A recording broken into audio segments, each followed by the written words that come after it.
This is the story of a hero with a unique cheat skill that allows him to write his fantasies into existence. We kick things off in the middle of a vicious battle against an overpowered bear monster. A warrior can be seen fighting this beast. But then we also see our hero who is just chilling by the fireside and checking out his sword. A sweet little girl is with him, and he asks her about monster meat tasting good.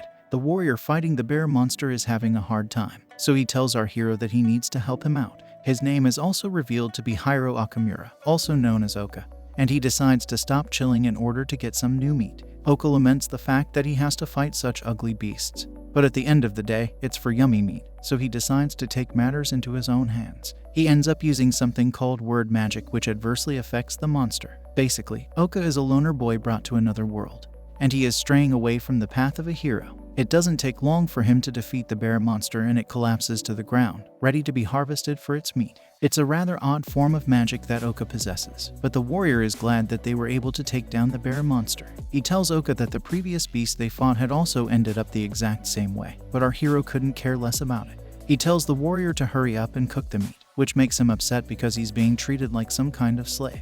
Before he can show his anger any further, the sweet little girl shows up and calls him uncle. She also asks him not to fight Oka because that would be a bad thing. The uncle is taken away by the girl's cute face, and he tells her that he can never get mad in front of her. His change of tone is a bit suspicious, so Oka calls out the uncle for having intrusive thoughts and reminds him to cook the meat fast. The uncle becomes upset upon hearing this, so the little girl asks Oka also not to fight with him. While this happens, Oka takes a look at his fist and comments that he has become better at fighting monsters with his odd skill. There is still something about his powers that he can't seem to believe, and this makes him realize that it's really been a long time since he's been doing such a thing. There is definitely a reason for him having word magic, and Oka believes that he has been summoned to his world for that exact same cause. Now, we shift to a flashback scene where there are wizards everywhere and they seem to be happy about something. They call out to their princess and congratulate her for succeeding in her task. We now shift to the princess, who is a cute girl and is celebrating the fact that she managed to summon her candidates over here. These people are supposed to be the new heroes of this fantasy world, and all of them look like students from a school. They take a look around the place and notice that they are surrounded by a whole gang of wizards. A boy named Teishi asks his friend Chika if she is okay, but she only wants to know what this place is and what are they doing here. We see a couple more girls called Shuri and Shinobu, both of whom are also clueless but unharmed. Now, we see the cute princess approaching the team and she thanks them for answering to her summoning call. Oka is also in attendance over here, so this explains how he got here in the first place. The princess refers to the team as heroes, and it makes Oka a bit alert because he seems to have gotten an idea of what's going on. The others aren't that bright, so they look a bit confused, and this leads the princess to lend some clarity to them. She goes on to say that the king of this world will explain the whole thing to the team, so they should follow her to the royal room. The other students are still trying to figure out this new world, and Oka realizes that he is most definitely not stuck in some kind of dream. He notices some knights and figures that this place is not Japan, but he's also concerned by what the princess had said about heroes and summoning. He takes a look at the vast city in front of him and is given quite the view. Soon enough, Oka decides to stop living in denial and accept that he has been transferred to another world. Anyway, there isn't much to do now, so the team follows the princess to the king of this fantasy world. He is pleased to see that the chosen ones have come to his kingdom, and he thanks them for their decision to help him. Of course, none of the kids have chosen to be here out of their own free will, so the king decides to calm them down. He says that it's fine to be a bit confused since they don't know anything about this place, but he is going to explain everything now. Oka can see that the ruler of this world is rather selfish because he did not even consider the needs of the chosen ones. Anyway, the king first says that they are in the human kingdom of Victorious, which is filled with the human species. The name of this fantasy world happens to be Edia, and the king introduces himself as Rudolph, who governs everything in the country. The princess also reveals that her name is Lilith, and then the king explains that the reason he and his people are in need of heroes is because of the evil demonkin monsters that are growing in numbers. These demonkin need to be destroyed as soon as possible to make sure everyone in Victorias remains safe and sound. Teishi is a bit taken aback to hear about the demonkin, so he asks King Rudolph if they also need to fight them. He says yes and further states that there are 4 races that exist in this fantasy world. There's humankin, demonkin, beastkin, and finally ghostkin. It seems that there is a lot of tension amongst all the races, apart from the ghostkin, possibly because they are already lifeless. It turns out the demon lord has had enough of the humans and he wishes to destroy them all. Lilith goes on to explain that the demonkin are bestowed with high magic powers and strong physical abilities. This allows them to display maximum strength in battle and dominate the humans with ease. Since humans would never stand a chance against the demon kin in battle, the cute princess decided to rely on the ancient hero summoning spells that only the royal family has access to.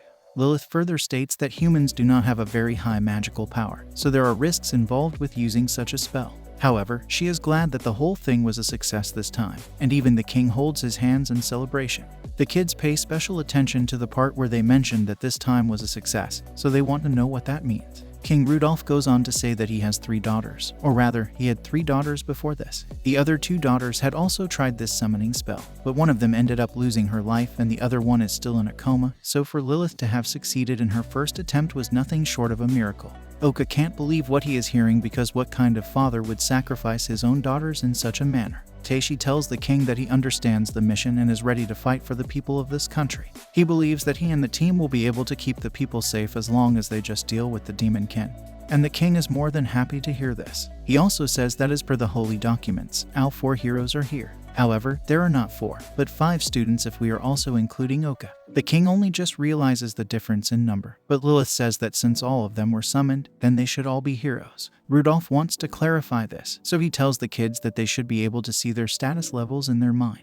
He asks them to check their powers, so that they can identify the real heroes. The other 4 kids summon their stat bars and are amazed to see them showing up just like magic. They are pleased to realize that they have the proper powers needed to become heroes, so they get ready to serve the king. Even Oka is able to see his stat bar and he notices that this world is very similar to an RPG game.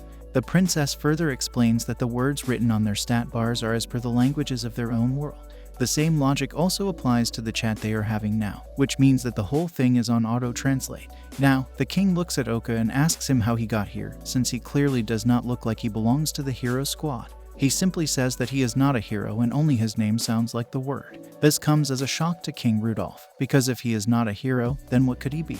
He wonders if Oka is a sage or a mage, but Lilith states that nothing of this sort was written in the holy document. It doesn't look like the boy with glasses has any experience in fighting, so the king asks him for the title that has been given to him.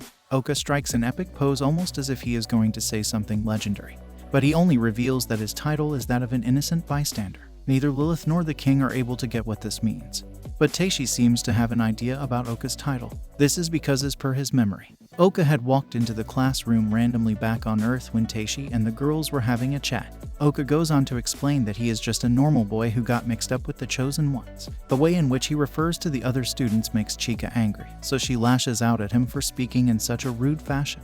Oka does not care about the feelings of others, so he looks at Princess Lilith and states that he has no relation to the situation of her world since the only ones who were supposed to come here are the other 4. He then asks her how she intends to correct the situation, but this puts the princess in quite the spot. On top of that, he also states that Lilith had called Teishi and the girls over her out of her own convenience. It's not like she asked them for permission, which is a bad thing because all the kids have families back in Japan that are going to be worried about them when they don't come back home. Oka goes on to say that none of this matters to him though, because he does not have any kind of bond with Teishi and the girls. Teishi does not take too kindly to these words and asks Oka to reconsider what he just said. They are classmates after all, but Oka counters by saying that is something which is decided by the schools and not the students. At the end of the day, neither he nor Teishi ever made the effort of talking to each other ever since the first day of school. Keeping that in mind, it's safe for him to say that there is no bond between the two of them. Teishi is lost for words because Oka is making sense, so he backs off for now. Since everything has been cleared out, Oka tells the king that he will only need Teishi and the girls to do his dirty work. Oka is not a chosen one, so he does not need to be here at all. As a matter of fact, it would not be the best decision to make him go out there and fight Demonkin when his title itself is that of an innocent bystander. The king can't argue with that logic, so he agrees not to send Oka on such a dangerous mission. However, he does ask him what he wishes to do now that he's here. Of course, the first thing that comes to Oka's mind is going back to his own world, so he asks the king if he can just get it done with. However, King Rudolph reveals that the documents have claimed only the demon lord to know the actual spell to go back to the real world. Teishi sees this as a good sign and declares that they should just hurry and defeat the demon lord if they want to get back home. However, Oka thinks of him as a fool, because the demon lord does not need to be taken down in order for him to reveal the spell to return to Japan. The king agrees with Teishi, but looks a bit suspicious, which means that he could be hiding something. He says that the country is quite nice and wonderful, so the heroes should find it to their liking. After all, the chosen ones are like family to him now. Chika is a bit hesitant about this because unlike Oka, the rest of the kids have families back home that they care for. Princess Lilith tries to calm her down by saying there is no need to worry on that front. This is because all the records of their existence have been wiped out from their original world. As expected, Teishi and the girls are shocked to hear this, and some of them even start crying. Obviously, it's like they never existed in the first place, so the chosen ones have been dealt a rather unfortunate card. Lilith once again tries to calm them down by saying there are forces at work to make sure that the original world is still functioning. If the chosen ones were to go back, then everything would return to normal. While this may please Teishi and the girls, Oka is not going to let sweet nothings fool him. He tells us that it's very likely for Lilith and the king to have lied to them right now in order to appease their worries. Basically, it looks like there is no other way for Oka to go back to his original world. It's not that he minds though, because he has always been a loner boy. We get some context into our hero's life as we see a fatal car accident that led to the loss of his parents. We see Oka as a child attending a funeral, which means that he has had a very sad upbringing. The one thing that did come out of this was the fact that he could live just about anywhere without anyone noticing who he really was. We come back to the present where Teishi calls out the king and the princess for calling them here out of the blue. He even agrees with Oka by saying it was very selfish of them to behave this way. Despite this, he is ready to help out the kingdom and defeat the demon lord. Chika joins in by saying they should be able to handle this mission because they have completed many similar tasks while playing video games with each other. The other girls also don't seem to mind the fact that they are here because they got to miss out on a field consultation in class today. It's like one of those nice timing moments. So they don't mind the fantasy adventure. The king is more than pleased to see that the chosen ones are all ready to do him a favor by fighting the demon lord. However, Oka says that he is not going to be a part of this mess and will find his own way out there. Teishi is surprised by Oka's attitude, but our hero says that he does not have any obligations towards this country, so he does not feel the need to fight for it.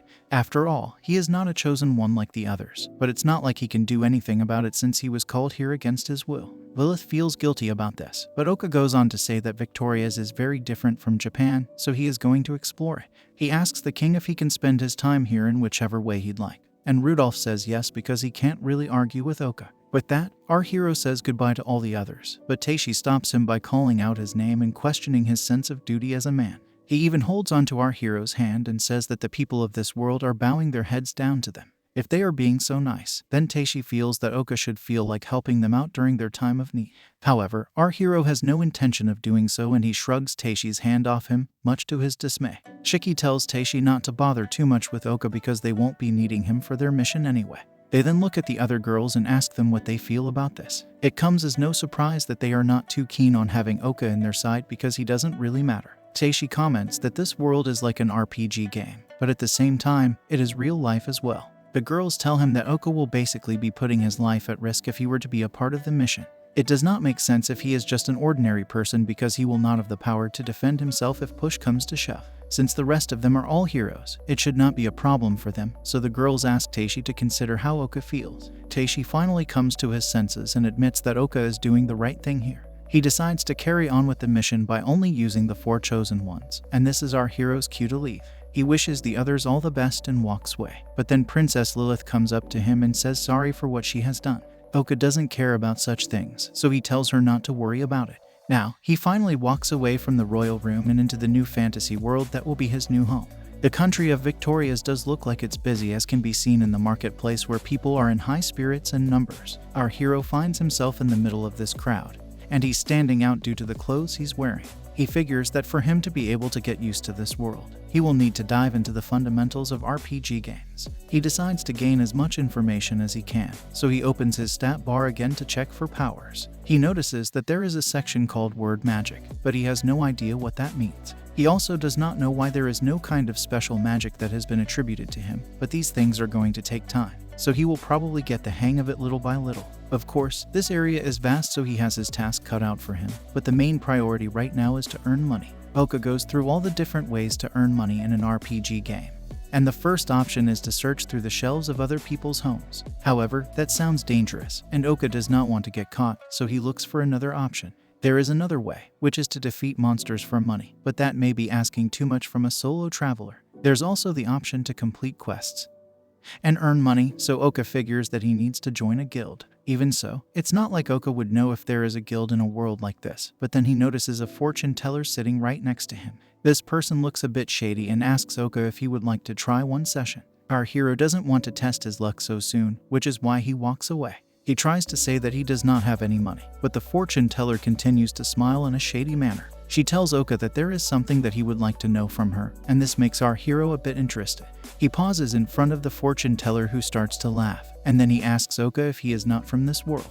It's a rather strange encounter at the beginning of our hero's adventure, so the fortune teller seems to be an important character. Oka looks at him with a cautious expression, but the fortune teller asks him not to present such a scary face. After all, it's not like she is going to reveal his big secret or anything like that. She even says that she will read Oka's fortune for free as a means of commemorating his first visit to this country. She asks Oka to have a seat so that she can begin her session.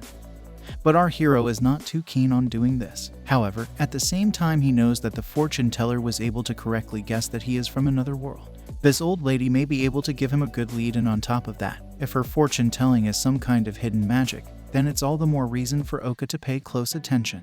The fortune teller takes a look at Oka's fate, but she comments that he has quite the odd star fortune. Our hero is a bit alarmed to hear this, so the fortune teller explains that all people have stars within their hearts. The details like colors, shapes, sizes, and radiances all depend on the nature of the person. In the case of Oka, his is that of a dark blue that rules over its surroundings almost as if it is suppressing a powerful, burning red star. She goes on to say that the shape of his star is like a sphere which shines bright like a diamond and emits a light that can attract anyone's attention. She has seen a lot of stars in her age, but never has she come across one that's as overpowered as Oka's. Our hero doesn't want to beat around the bush, so he asks the fortune teller to give him the main conclusion. A bird happens to flap its wings over them at this time, and it causes the fortune teller to laugh in shady fashion once again. She says that our hero has already obtained a new set of wings which will grow wide, strong, and warm in each and every aspect. On top of that, it seems that those who are looking for such wings will also find him and gather in his light in large numbers. Of course, this would be a problem for Oka because he does not want to attract any attention towards him. He would much rather prefer being alone. But the fortune teller states that she has only mentioned one out of countless other possibilities that may happen to him in the future. She also wonders if there is something that he would like to ask her by himself, but our hero is a bit hesitant to give her an answer.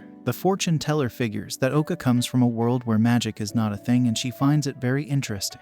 Anyway, the session is over, so Oka thanks the old lady for giving him a free session, but she says that she is the one who is honored to have met someone who has the kind of light that Oka does. She hasn't seen anything like this in a very long time, so Oka calls her out as she had previously said this was the first time that she ever saw someone with his kind of star. The old lady is caught, so she decides to tell our hero the truth about meeting someone back when she was young and cute. This person was also from another world, just like Oka, and his star happened to be very similar to Oka's, as it was also quite odd. Now, our hero realizes this is not the first time that someone from his world has come to this fantasy land.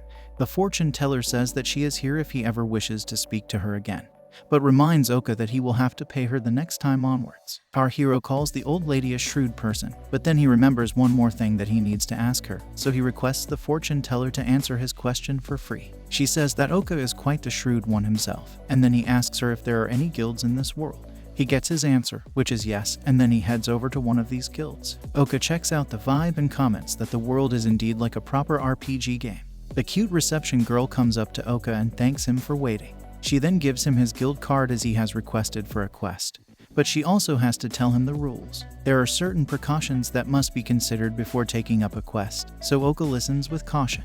The reception girl starts off by saying if he wants to cancel a quest, then he will be charged a fine for doing so. The cancellation fee is a ridiculous amount of 10,000 coins, which is a lot of money in this world. After doing his calculations, Oka figures that the value of coins over here is not too different from that of the Japanese yen. Even so, to be fined 10,000 coins when he is broke would be very harsh, so it's not like he can cancel this quest. Oka has a look at the quest, which involves the harvesting of lottery herbs. The reception girl can see that Oka is trying to figure out what the quest means, so she asks him if he knows what a lottery herb looks like. He says he doesn't, so the reception girl picks out a book which has information on items like this. She goes through the pages to see where the section is for lottery herbs, and our hero figures that she is just flipping through an encyclopedia. Come to think of it, a book like this would be very new to him in this world, so Oka considers going to the library and spending time there to help him earn more money. He is then shown an image of the lottery herb, and then the reception girl wishes him the best of luck for his first quest. Oka can make his guild card disappear at will, just like his stat bar, which makes it convenient for him. Now, he moves towards the plateau area where these herbs are supposed to be grown. It doesn't take long for our hero to find the herbs, so he collects a whole bunch of them into his bag and comments on how easy this quest turned out to be. He then decides to take a look at his status because he wants to know more about word magic. We learn that word magic is the ability to make anything happen from the words you write, and it is considered to be a top-tier skill. The MP cost for one spell is 30, which means that it takes a bit of effort to execute the magic. Simply touching the columns of a sector makes the help section show up, so Oka educates himself properly about the word magic. He seems to have understood how it works, but he can also see some corrupted text at the part where the history of word magic is mentioned. He would like to know the full story, but it can't be helped, so he decides to give the thing a try for now. Oka thinks back to what the old lady told him about magic power being made from one's own blood. This means that when Oka is tempering his magical abilities, then he must focus on the flow of his blood. Our hero keeps this in mind as he looks at his finger, which has started to glow. He wants to start things off steadily, so he looks for something to write on. He comes across a rock and figures that it should do for now. He goes on to write the word split on the rock, and then he activates his magic. To his surprise, a loud spark shows up and the rock starts to crack open in front of his very eyes. It's an amazing display of power that Oka has never seen even in the RPG games he would play back in Japan. He can't believe that the rock actually split into half, and now he wants to test something else. He goes on to write the word origin on the broken pieces of the rock, and soon enough, the rock goes back to normal by reattaching itself. This is more than enough for Oka to realize that he has been blessed with an ultimate cheat skill, which is way more than what he had imagined it to be. We get some more context on Oka's powers through a brief flashback to his talk with the fortune teller. Our hero had told her about the unattributed magic, so she told him that it was actually a rare attribute more than anything else. She went on to say that those with this kind of magic are actually very unique magicians. This had led her to wonder something grand about Oka, but then he stopped her right in her tracks because he wanted to clarify if his magic was the kind that could be used by only a few individuals. The old lady went on to confirm this and also added that Oka's magic is way too strong for a lot of people to be in possession of it. The main reason for this is that normal magicians have a limited amount of control on unique magic. Those who had tried to master unique magic would often end up losing their lives. And this struck a chord with our hero because he could relate this back to what he heard in the royal room. Basically, King Rudolph's other daughters may have tried to use unique magic to summon people from another world, but it didn't go as planned, and it led to their unfortunate situations. The old lady added that while control is considered to be important, it's the knowledge which is even more necessary in such cases. She went on to state that the real reason for those girls to lose their lives was because they were not able to accurately grasp what their magic was. This led Oka to be more wary of his own skills, and now we're back to the present where our hero is checking out his stats. He feels that for him to be able to become a top-tier magic user, there are 3 things that he will need to master. They are magic, knowledge, and magical power, all of which are considered to be important for a magic user to become a good fighter. Oka realizes that he should be thankful to the fortune teller for helping him out with all this intel. After all, she did it for free, and it's because of this that our hero is wary of his own powers. Even so, Oka figures that his magic has a lot of mystery surrounding it, especially with the corrupted text he had seen on his stat bar. More than anything else, for him to be able to use such powerful magic would mean taking on a certain amount of risk as well. He then checks out his stat bar once again and notices that the use of 2 spells has cost him half of his MP due to this. His body feels a bit heavy, but he still has enough MP to function, which he feels is due to the fact that he has come from another world. This may be fine for him, but if this was a normal situation, then using such spells recklessly could end up costing someone their life. Oka knows that he is only at level 1 right now, which means that his MP is only enough to last him 4 spells. He needs to increase his level as soon as he can if he is to become a strong magic boy. He picks up the lottery herbs that he has collected and is ready to head over to the guild. But then he hears something moving around the grass. Oka worries that someone may have seen him, and it could lead to a lot of problems if word of his skills end up reaching the king. However, this noise seems to be coming from a little slime that hops out of the grass and in front of our hero. It continues to jiggle, so Oka doesn't take long to identify it as a proper slime like the ones he's seen in manga comics and light novels. The slime does not look like much of a threat in its normal form, but then it bends and bounces at certain angles to give our hero a tough time. The slime launches an attack on Oka and he's only just able to dodge it, so he laments that he will have to fight now. The slime takes a rebound from one of the trees and straight away attacks Oka right in the stomach. It's a direct hit that causes our hero to lose the bag of herbs and fall to the ground. He tries to gather his breath and get back up again, but it really hurts. He checks out his stat bar to see what the scene is, and luckily, he has only lost 3 HP. Even so, he knows that if he gets hit by this slime another 7 times, then that will be the end of him. Of course, he is not going to let something like that happen so easily, so he lights up his finger and gets ready to take on the slime. It launches another attack on Oka, so he dodges it again, but the slime takes another rebound from the trees and heads straight at him once more. Our hero tries to think of a way to deal with this, and then he quickly writes the word blaze on the ground. Just as the slime monster closes in on him, he activates the spell and causes a massive explosion. The effects of this attack are quite surprising even for Oka as he looks at the giant pit the explosion has created.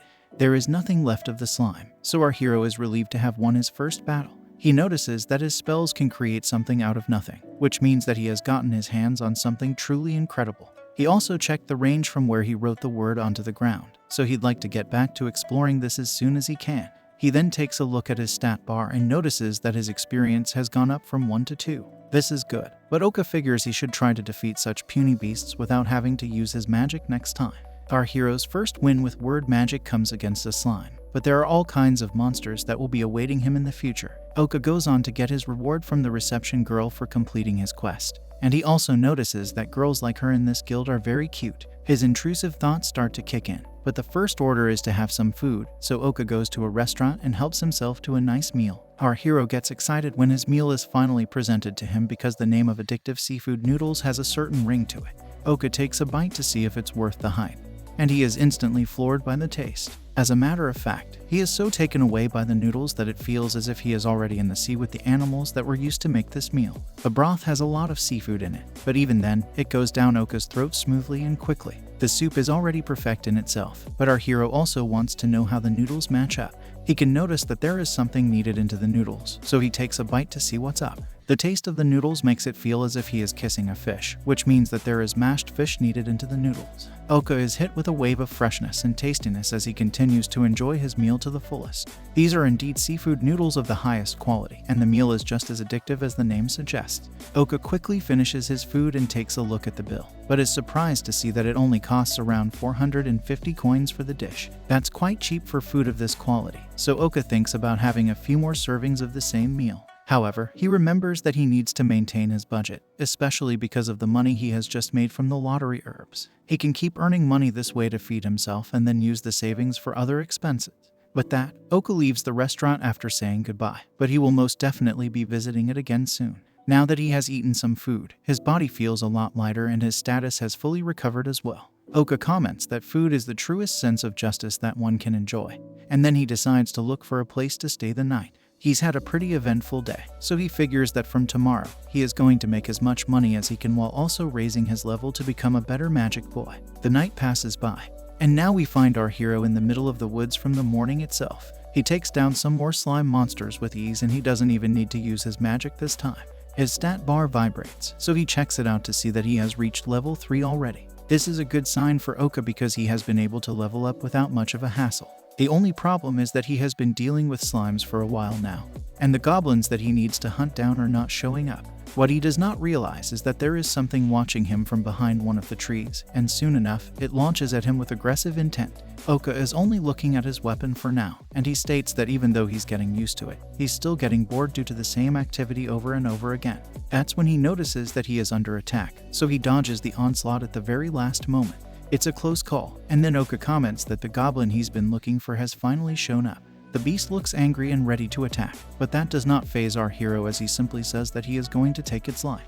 The goblin charges at Oka with all his might and tries to land a direct hit with his club. Our hero is able to block the attack with his knife, but he's still at level 3, which means he does not have a lot of strength to counter. Things start to get a bit interesting for Oka, but then he manages to kick the goblin away with his foot to avoid any damage. The goblin slides away, and then our hero declares that he fully intends to continue living in this world at all costs. He then charges at the goblin with all his strength and manages to slash it down with an epic attack. The goblin ends up losing his head in the process, so Oka says sorry for turning him into nothing but a stepping stone.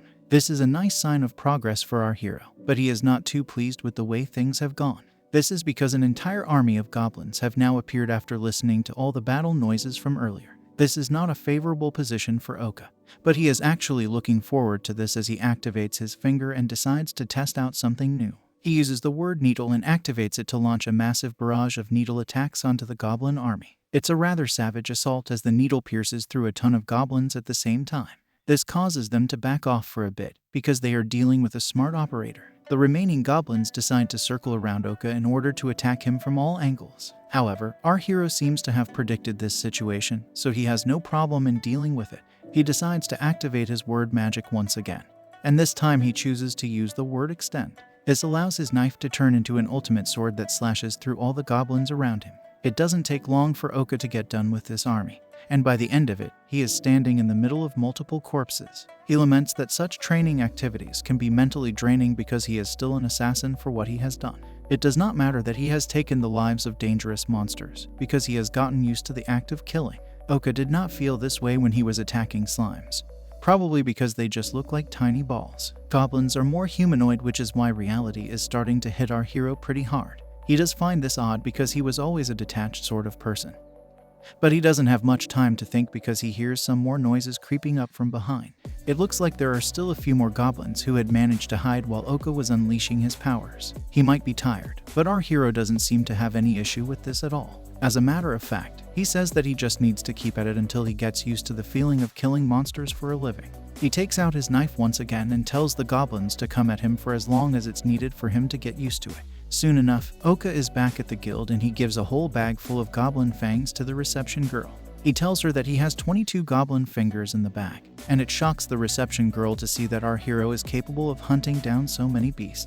It's mainly due to the fact that Oka has only recently registered here, so he's considered to be a newbie. As much as our hero would like to flirt with this cute girl, he knows that he can get into trouble if he discloses the nature of his cheat skill. He simply tells her to hurry up and evaluate the fingers so that he can collect his reward and get out of here. He gets quite the bounty as his total collection now stands at 45,000 coins. This is more than enough to allow him the luxury of getting some restoration pills in case of an emergency. Oka figures that he can buy weapons with this much cash as well.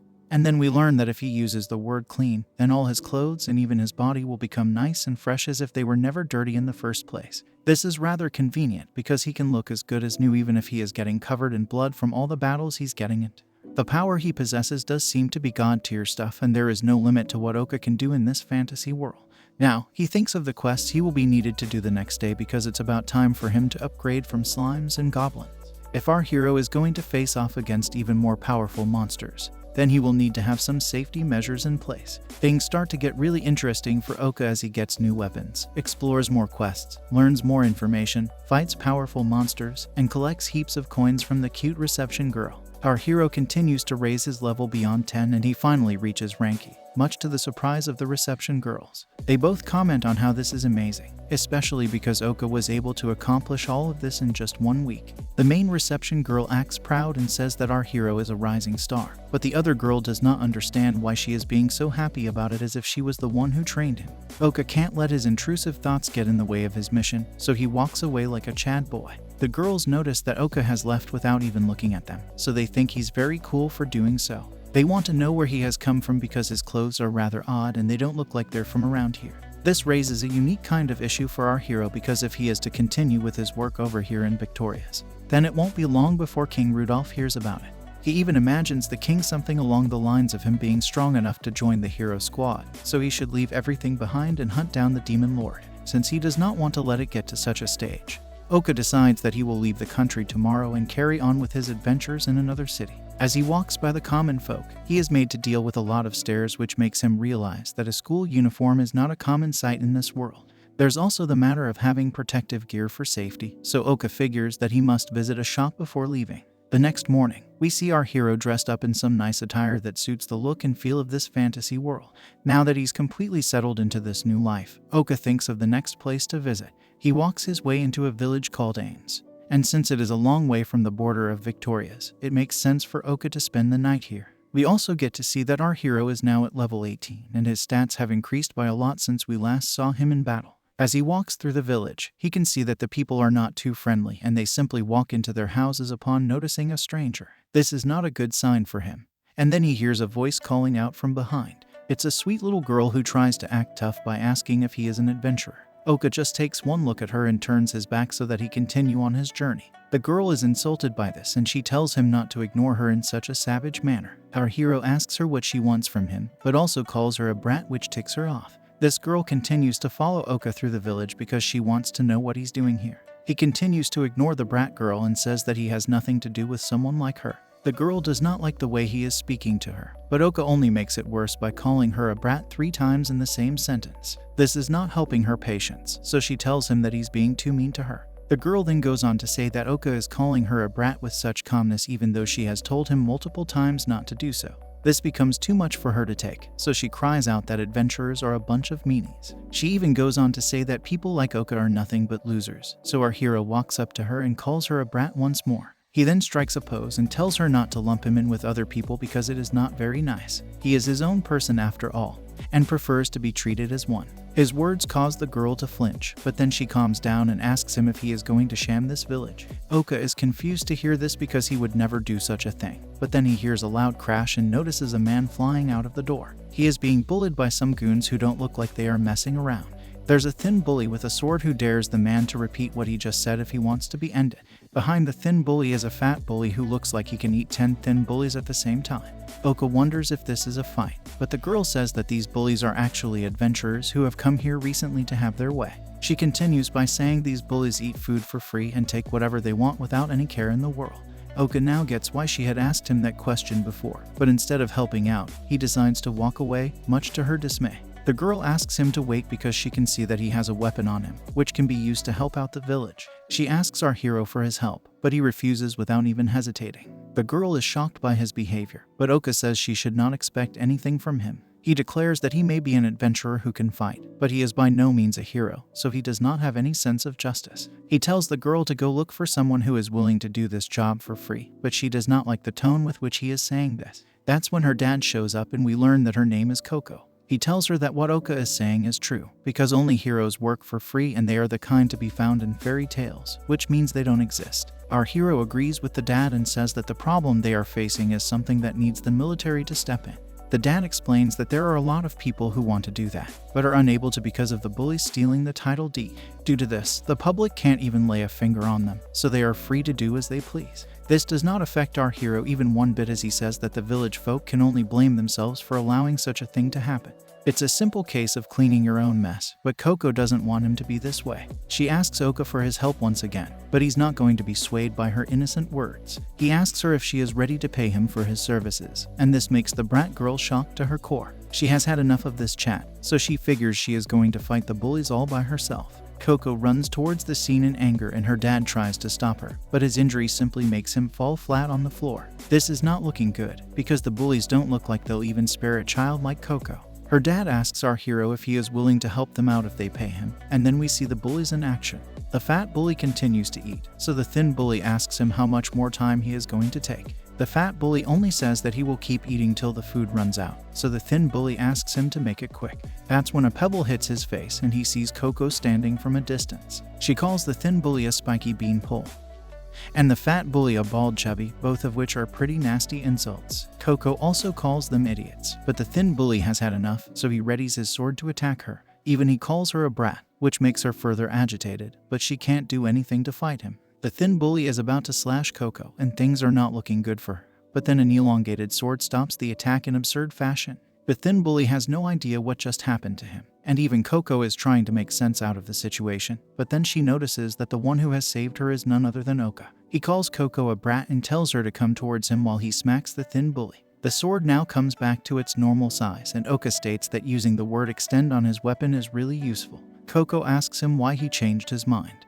and he says that he's getting paid for it, so he's lending a hand. Coco is glad to see this, but the thin bully gets ready to fight our hero. He asks him who he is, but Oka says that he is under no obligation to answer a loser boy like him. The thin bully gets ready to attack our hero, and he wants to crush him as soon as he can.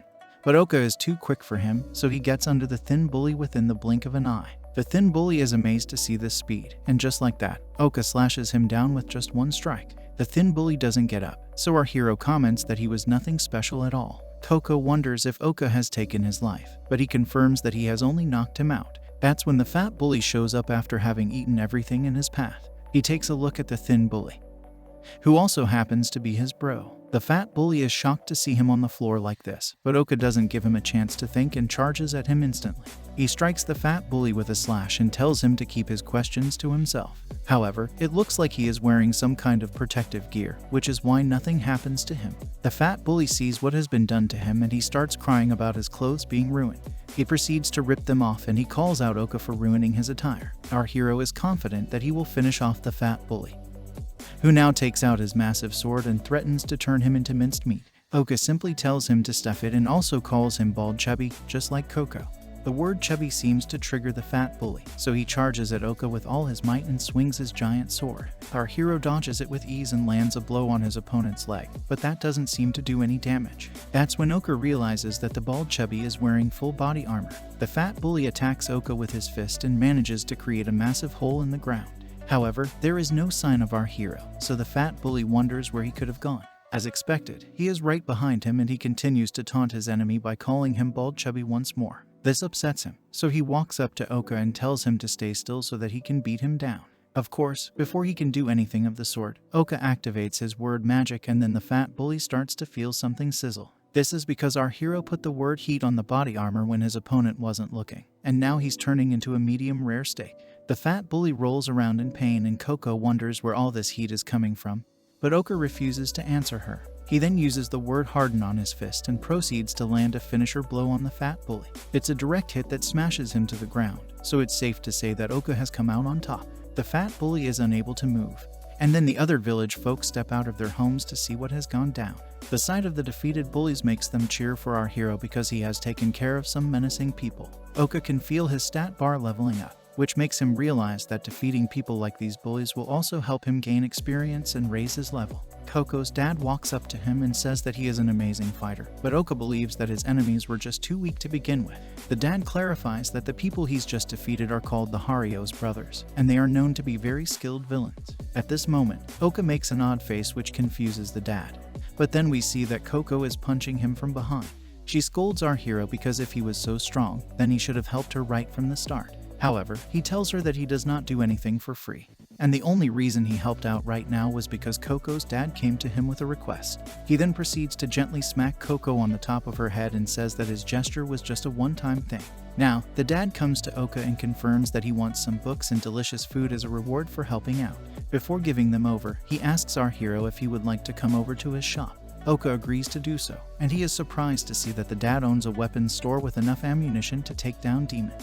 Oka comments on the wide range he has over here, and then the dad shows him a rather impressive sword. Our hero also can't seem to take his eyes off the sword, and then the dad explains that it's called a piercer. It turns out that the piercer is like a katana, so Oka gets a lesson on these weapons. Basically, a katana is a weapon that was made by the beast kin of this world, and it is unlike the sword which was made by the human kin. The main difference is that a sword focuses on strength to make an impact, whereas the katana utilizes speed to cut its prey apart. Of course, Oka knows all of this because Japan has swords and katanas, but he can't reveal this to the dad. Coco's dad states that he can guarantee the sharpness of the katana, but he also mentions that the true value of this blade is in how it pierces its targets, just like the name implies. The way this katana can smoothly pierce through anything with its thin blade is proof of its sturdiness. As Oka puts the katana back into its sheath, he wonders why the bullies didn't end up stealing something as valuable as this. The dad answers this by saying he had hidden it in the basement when they were around. His life was at risk, so he did not want to take any half chances.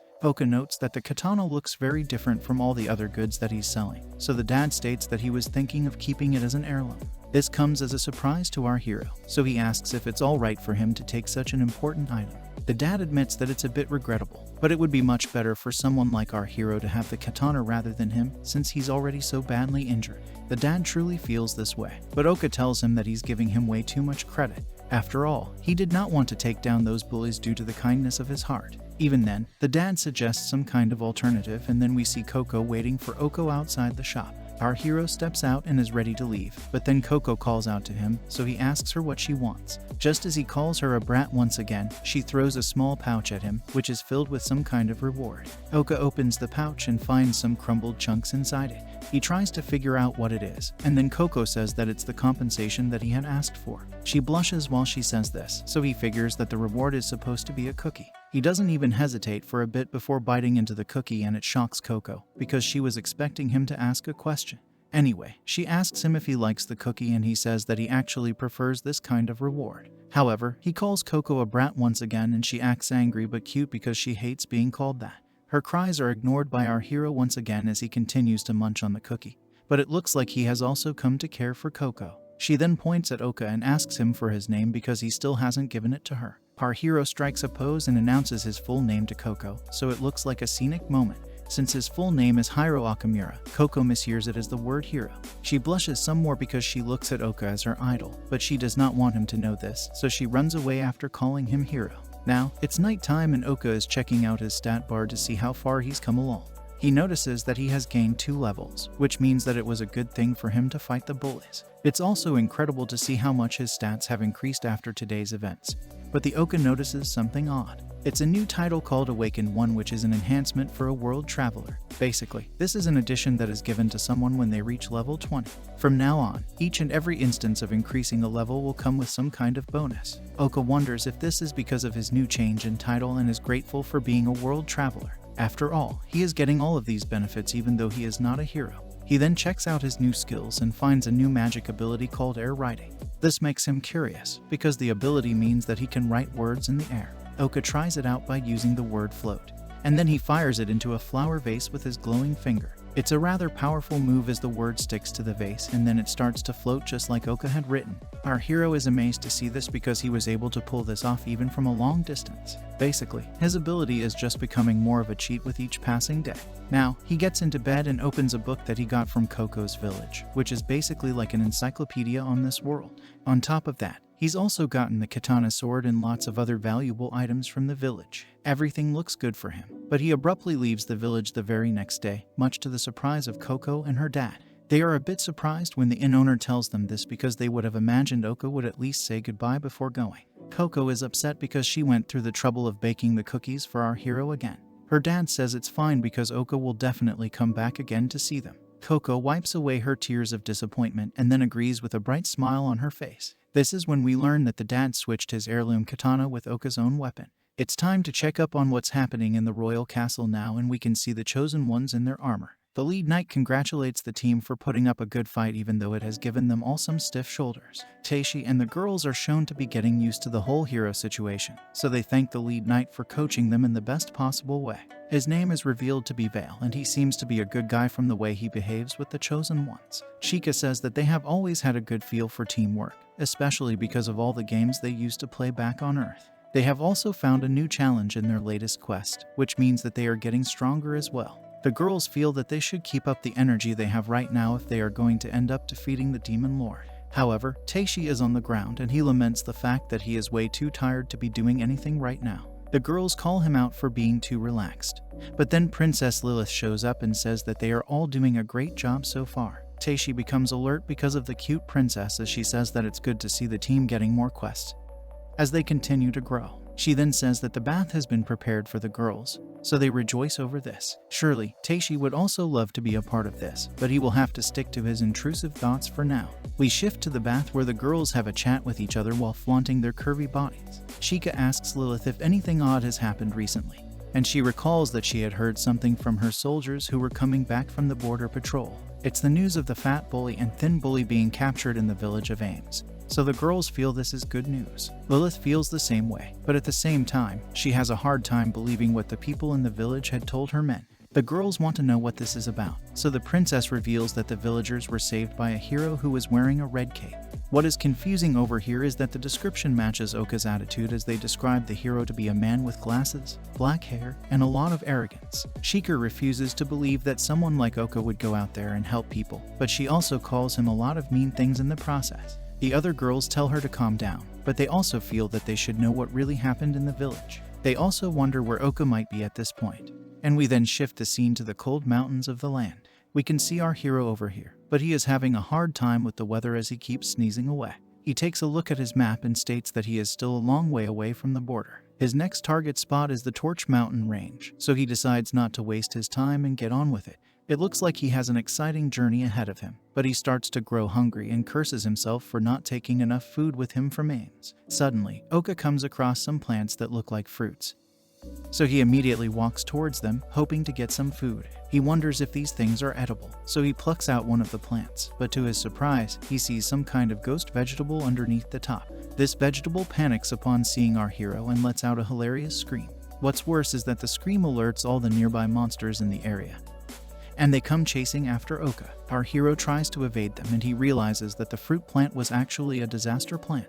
A flashback shows us that he had learned this from the cute reception girl back at the guild in Victoria. She had warned him about these disaster plants and even mimicked the sounds they make in rather hilarious fashion. That may have led to an awkward situation back then, but the reception girl was telling the truth and it is Oka's fault for not being careful enough after entering the mountain range. Anyway, our hero feels like he's going to have an interesting time ahead, so he uses his word magic to create a smoke bomb to distract the monsters while he makes his escape. Of course, he could have taken them down by himself, but he didn't want to waste too much energy. He is still hungry, and then he gets the smell of some food being cooked from a distance. He follows the smell and finds some fish being cooked, so he decides to enjoy this meal for himself. However, this is when he gets attacked by a warrior man named Arnold the Great, who is the same warrior we had seen at the beginning of the story. How does Oka end up becoming Arnold's friend? Will the chosen ones end up learning about his secret powers? Like, share, and subscribe if you like this video. Hit the bell icon to get notified when I upload part 2. See you soon.